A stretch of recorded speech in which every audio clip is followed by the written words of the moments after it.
The signs of autism can be scary, especially for new parents. It was really difficult for me. We started to notice odd behaviors where he would flap his hands, he would get really close to the television and jump up and down. There would be 45-minute meltdowns twice a day. Sawyer was diagnosed at 2.5.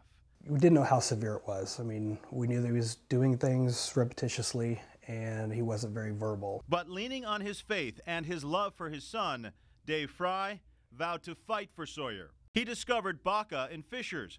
BACA stands for Behavior Analysis Center for Autism. Here, his son went through intense one-on-one applied behavior analysis training for 40 hours a week for several years. No! I'm about to get a boogie. I'm really bad. Dave says the results are amazing. There would be just, different milestones that he would hit that they would say, hey, Sawyer did this, Sawyer did that. And we're just thinking, wow, that's great. And, maybe he is going to be all right. Maybe for Bodie. This is Sawyer now at 8. He's starting to go to public school with children in his same grade. His progress continues, and Dad says the meltdowns are rare. Are you gonna do it too, Daddy? The Burgett family has a similar story for their 2 sons after intensive applied behavior analysis therapy. Unbelievable. Their oldest son is slowly starting to get into public school as well, and they say the signs in their youngest son are almost non-existent. Anybody that meets him from this point forward really has no idea that he was ever diagnosed. You would never know.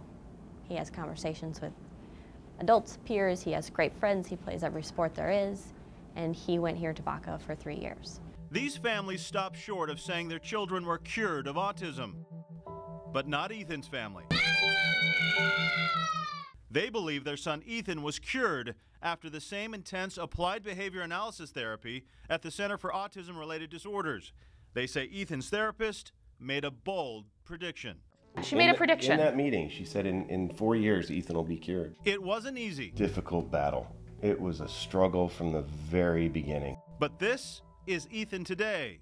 His parents believe he lost his autism diagnosis. My favorite subject would have to be either math or language arts. It feels like a miracle and it looks like a miracle, but it's been happening for a few decades now. Parents say you can call it whatever you want, and they say every child and every diagnosis is different, but they are getting their children back. You could give him any diagnostic on the planet that would, address autism or diagnose him with autism, and he would pass every single one. And now formerly scared parents with an autism diagnosis have other things to worry about. I think I'm more worried about raising a teenage daughter than I am with a child on the spectrum.